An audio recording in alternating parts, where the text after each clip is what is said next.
first sign is never a building. It's a sound, an electronic ping that comes back wrong, a sonar return that's too straight, too clean, too intentional to be a rock. Then the camera drops through blue haze, and the seafloor slowly resolves into geometry. A line of columns, a paved corridor, a block cut at a right angle where nature usually prefers curves. Out here, history doesn't sit in museums. It lies under pressure and darkness, waiting for a light beam to sweep across it. Stay with this descent all the way to the end, not because of a cheap twist, but because the final location is the one that changes the entire tone of the story. It's where the ocean didn't just swallow a port or a few temples. It took a whole engineered landscape, and it left enough behind to make archaeologists argue about how much of human history is still missing.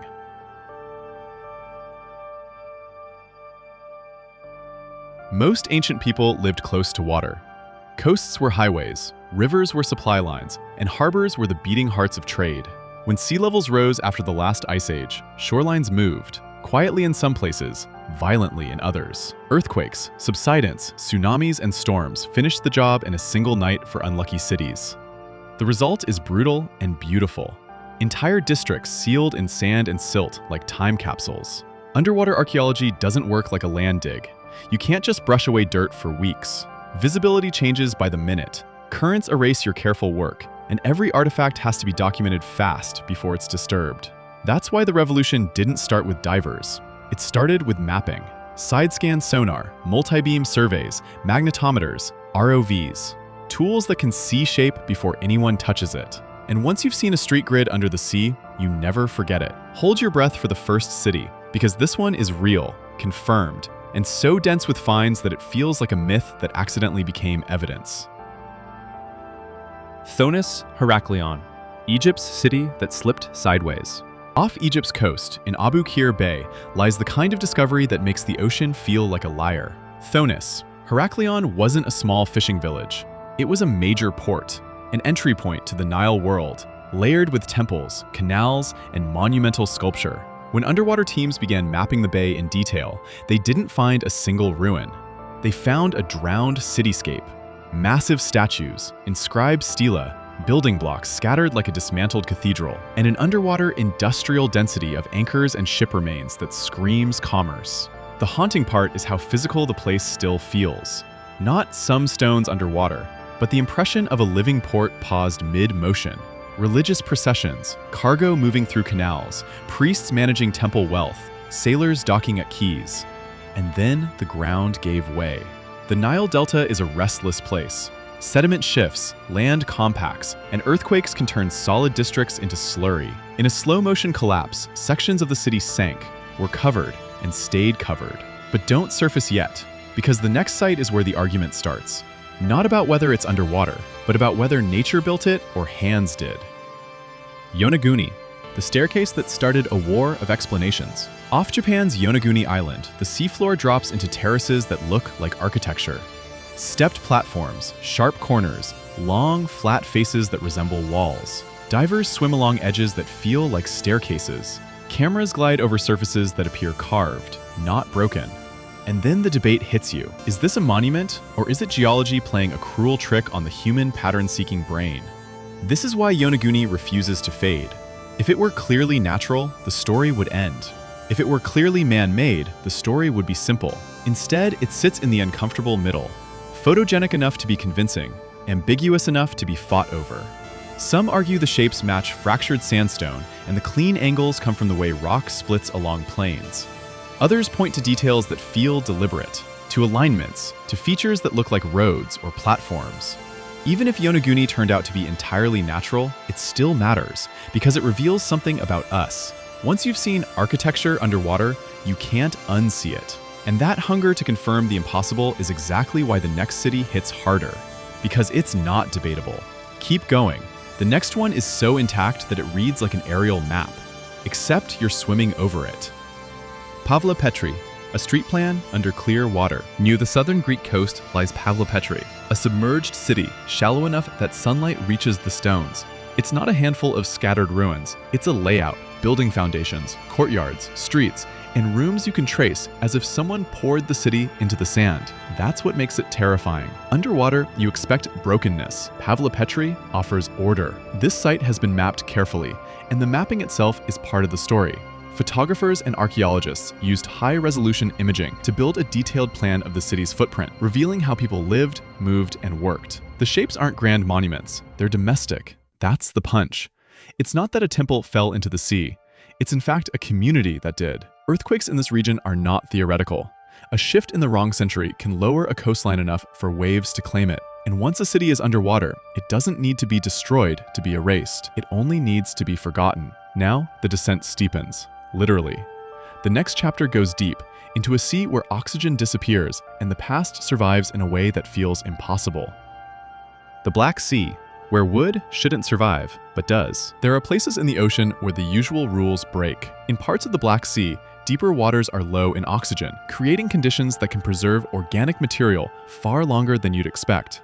That matters because wood, normally the first thing to rot, can endure. And when wood endures, the past becomes uncomfortably real. Expeditions exploring the Black Sea have documented submerged landscapes and ancient materials that suggest dramatic environmental shifts long ago. The bigger idea isn't a single lost city. It's a regional story. Coastlines moved, water chemistry changed, and people who lived near the edge were forced to retreat, rebuild, or vanish. When you see a shape in the mud that looks like a built structure, it doesn't feel like ruins. It feels like evidence that someone had dinner, shut a door, and then the world changed. This chapter is important for one reason. It teaches that not every underwater mystery needs Atlantis. Sometimes the horror is simpler. The sea rose, and a normal life ended. And speaking of Atlantis, we need to talk about the place where the legend sticks to the stones, whether you like it or not. Bimini Road, the two neat rocks that won't stop being famous. In the Bahamas near Bimini, a line of large stone blocks forms a road-like pattern on the sea floor. The footage is irresistible: rectangular slabs, a curve that looks intentional, and a layout that feels like it should lead somewhere. Some argue it's a natural formation, beach rock broken and shifted into an unnerving pattern. Others insist it's a remnant of construction, a dock, a breakwater, a causeway. This site became iconic because it is simple and visual. You don't need a degree to feel the pull of it, and that's also why it causes so much trouble. Because visual persuasion can outrun evidence. But even if the stones are natural, Bimini still earns its place in the story. It represents a wider truth. The ocean is full of almost architecture, almost proof, almost enough to rewrite the timeline. The line between a discovery and a projection is thin down here. Now the story returns to Egypt, but not to repeat the same beat.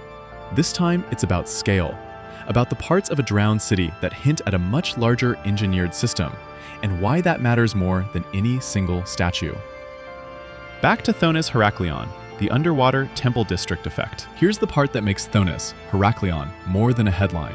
The site isn't a single monument, it's a complex environment. Temples tied to waterways, religious spaces tied to trade, and heavy stone architecture distributed across a landscape that functioned like a machine made of canals and quays. When teams recover blocks, stela, and monumental pieces from different points, the emerging picture is not a temple, it's a network. This is where the imagination starts to behave, not in the sense of fantasy, but in the sense of reconstruction. If a city had multiple ceremonial routes and multiple harbor points, if sacred buildings were positioned to meet processional boats and trade ships, then the drowned remains are not random.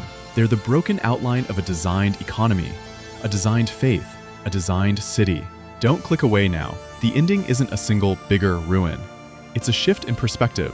Once you accept that major cities are underwater, you have to accept the next idea, the most unsettling one. The real twist, the missing coastline era.